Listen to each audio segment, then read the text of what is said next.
സൂര്യയുടെ സിനിമാ കരിയറിൽ തന്നെ ഏറ്റവും അധികം കാത്തിരിക്കുന്ന ഒരു സിനിമയാണല്ലോ വാടിവാസൽ. വെട്രിമാറിന്റെ സംവിധാനത്തിൽ സൂര്യ നായകനായി വരാനിരിക്കുന്ന വാടിവാസലിന്റെ ചിത്രീകരണം ആരംഭിക്കാൻ പോകുന്നു. മധുര, കോയമ്പത്തൂർ എന്നീ സ്ഥലങ്ങളാണ് വാടിവാസലിന്റെ പ്രധാന ലൊക്കേഷൻ. നിലവിൽ ചിത്രത്തിന്റെ സെറ്റ് വർക്കുകളുടെ പണിപ്പുരയിലാണ് മൂവി ടീമെന്നും 2025 ഫെബ്രുവരി മാസം വാടിവാസലിന്റെ ചിത്രീകരണം ആരംഭിക്കുമെന്നും അറിയാൻ സാധിച്ചിട്ടുണ്ട്.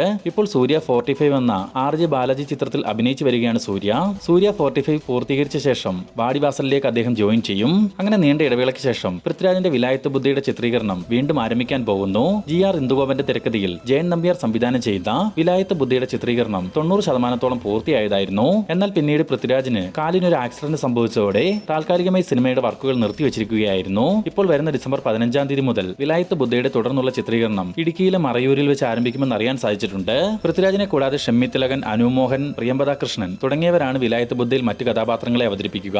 ലോകേഷ് സിനിമാറ്റിക് യൂണിവേഴ്സിലെ ആദ്യത്തെ സിനിമയാണല്ലോ കൈദി. കാർത്തി നായകനായിട്ടെത്തിയ കൈദിക്ക് രണ്ടാം ഭാഗം ഉണ്ടായിരിക്കുമെന്ന് നേരത്തെ തന്നെ വാർത്തകൾ ഉണ്ടായിരുന്നു. ഇന്നിപ്പോൾ കൈദിയുടെ രണ്ടാം ഭാഗത്തിന്റെ ചിത്രീകരണം വരുന്ന 2025 ഓഗസ്റ്റ് മാസത്തിൽ തന്നെ ആരംഭിക്കുമെന്ന് അറിയാൻ സാധിച്ചിട്ടുണ്ട്. LCUവിലെ 4ാമത്തെ സിനിമയായി വരാനിരിക്കുന്ന കൈദി 2വിന് മ്യൂസിക് ഒരുക്കുന്നത് സാംസിയസ് ആണ്. പുഷ്പ 2വിന്റെ വിജയാഘോഷവുമായി ബന്ധപ്പെട്ട ഒരു അഭിമുഖത്തിലായിരുന്നു സാംസിയസ് കൈദി 2വിന്റെ അപ്ഡേറ്റ് നൽകിയിട്ടുള്ളത്. ദളപതി വിജയിയെ നായകനാക്കി H വിനോദ് സംവിധാനം ചെയ്യുന്ന ദളപതി 69ന്റെ ടൈറ്റിൽ അനൗൺസ്മെന്റ് അപ്ഡേറ്റ് പുറത്തു വന്നിട്ടുണ്ട്. വരുന്ന ഡിസംബർ മാസം 31 തീയതി ന്യൂ ഇയർ സ്പെഷ്യലായി ദളപതി 69ന്റെ ടൈറ്റിൽ പ്രഖ്യാപനം ഉണ്ടാവുമെന്നാണ് അറിയാൻ സാധിച്ചിട്ടുള്ളത്. വിജയെ കൂടാതെ നരേൻ, പൂജ ഹെഗ്ഡെ, പ്രിയാമണി, യോഗി ബാബു എന്നിവരാണ് ദളപതി 69ലെ മറ്റു കഥാപാത്രങ്ങൾ. ഫഹദ് ഫാസിലിന്റെ ആദ്യ ബോളിവുഡ് സിനിമയുടെ ചിത്രീകരണം ആരംഭിക്കാൻ പോകുന്നു. തൃപ്തി ദിംറി നായികവേഷത്തിലെത്തുന്ന ഈ ഫാഫ ചിത്രം സംവിധാനം ചെയ്യുന്നത് ജബിവി met, love Aaj Kal, rock star സിനിമകളുടെ സംവിധായകനായ ഇംതിയാസ് അലിയാണ്. 2025ന്റെ തുടക്കത്തിൽ തന്നെ ഫഹദിന്റെ ഹിന്ദി ചിത്രത്തിന്റെ ഷൂട്ടിംഗ് വർക്കുകൾ ആരംഭിക്കും. ബ്രഹ്മയുഗം എന്ന സിനിമയ്ക്ക് ശേഷം പ്രണവ് മോഹൻലാലിനെ നായകനാക്കി രാഹുൽ സദാശിവൻ വീണ്ടും ഒരു ഹൊറർ സിനിമ ഒരുക്കാൻ പോകുന്നു. നിലവിൽ പ്രീ പ്രൊഡക്ഷൻ വർക്കുകൾ നടന്നുവരുന്ന സിനിമയുടെ ചിത്രീകരണം ഫെബ്രുവരി മാസം ആദ്യവാരത്തിൽ എറണാകുളത്ത് വെച്ച് ആരംഭിക്കും. ഏകദേശം 45 ദിവസങ്ങളാണ് ഈ സിനിമയുടെ ചിത്രീകരണത്തിന് വേണ്ടത്. ബ്രഹ്മയുഗം നിർമ്മിച്ച വൈനോട്ട് സ്റ്റുഡിയോസ് തന്നെയാണ് ഈ പ്രണവ് ചിത്രവും നിർമ്മിക്കുന്നത്.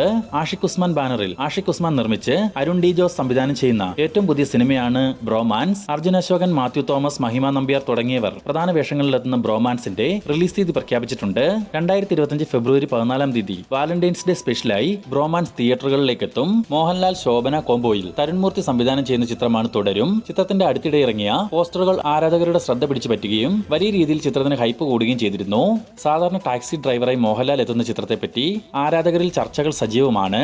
ചിത്രത്തെക്കുറിച്ച് ആരും ഒന്നും ഊഹിച്ച് മെനഞ്ഞു കൂട്ടണ്ടെന്നും അത് നിങ്ങൾക്ക് തന്നെ ബാധ്യതയാകുമെന്നും സംവിധായകൻ തന്നെ ഇപ്പോൾ തുറന്നു പറഞ്ഞിരിക്കുകയാണ്. ലാലേട്ടനൊപ്പമുള്ള ചിത്രീകരണ അനുഭവവും സിനിമയുടെ ബിഹൈൻഡ് സീനും ഉൾക്കൊള്ളിച്ചുള്ള വീഡിയോയിലാണ് സംവിധായകൻ ഇക്കാര്യം തുറന്നു പറഞ്ഞിട്ടുള്ളത്.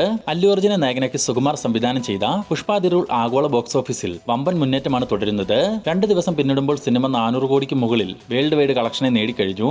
കൗതുകമുണർത്തുന്ന വസ്തുത എന്തെന്നാൽ 2ാം ദിനത്തിലേക്ക് വരുമ്പോൾ പുഷ്പയുടെ തെലുങ്ക് പതിപ്പിനേക്കാൾ ഹിന്ദി പതിപ്പാണ് കൂടുതൽ കളക്ഷൻ നേടിയിരിക്കുന്നത്.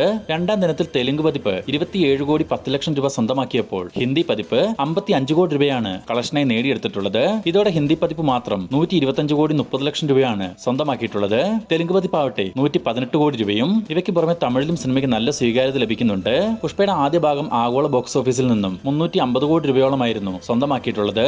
ഈ തുകയാണ് നിസ്സാരം 2 ദിവസങ്ങൾ കൊണ്ട് മാത്രം പുഷ്പ 2 മറികടന്നിരിക്കുന്നതും. ഈ ജൈത്രയാത്ര തുടരുകയാണെങ്കിൽ സിനിമയുടെ ടോട്ടൽ കളക്ഷൻ 1000 കോടി കടക്കുമെന്നാണ് അനലിസ്റ്റുകളുടെ നിഗമനം. അതേസമയം കേരളത്തിൽ പുഷ്പ 2 2 ദിവസങ്ങൾ കൊണ്ട് ഏകദേശം 9 കോടി രൂപയോളം സ്വന്തമാക്കിയിട്ടുണ്ട്. അല്ലു അർജുന്റെ സിനിമാ കരിയറിലെ തന്നെ ഏറ്റവും കൂടുതൽ കളക്ഷൻ നേടുന്ന സിനിമയായി പുഷ്പ 2 മാറിക്കഴിഞ്ഞു. അപ്പോൾ ഇതുപോലുള്ള ഏറ്റവും പുതിയ സിനിമാ വാർത്തകൾക്കായി നമ്മുടെ ഈ ചാനൽ ഇപ്പോൾ തന്നെ സബ്സ്ക്രൈബ് ചെയ്ത് നോക്കുക.